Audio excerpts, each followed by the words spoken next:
একটা জিনিস আমি আপনাদের সামনে বলতে চাই ভিউয়ার্স, সেটা হলো যে আমরা মুখে যাই বলি, বাস্তব কিন্তু আলাদা।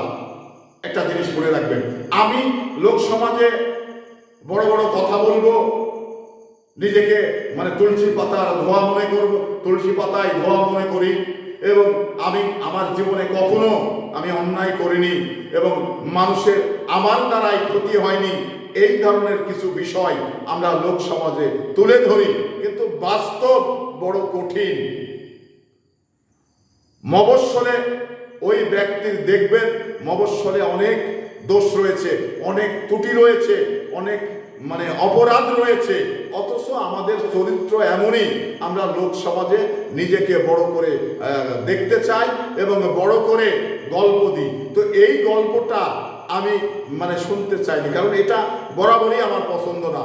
কারণ আপনি যদি ভালো হন তাহলে মানুষই কিন্তু আপনাকে ভালো বলবে, আপনি নিজেই ভালো হবেন, নিজেই মানে গল্প করবেন যে আমি ভালো, আমার 14 গোষ্ঠী ভালো, এই কথার কোনো দাম আমার কাছে নেই। আমি মনে করি মানে নিজেকে বড় বলে সেই বড় নয়, লোকে যারে বড় বলে সেই বড় হয়, এই কথাটার যথেষ্ট অর্থ রয়েছে।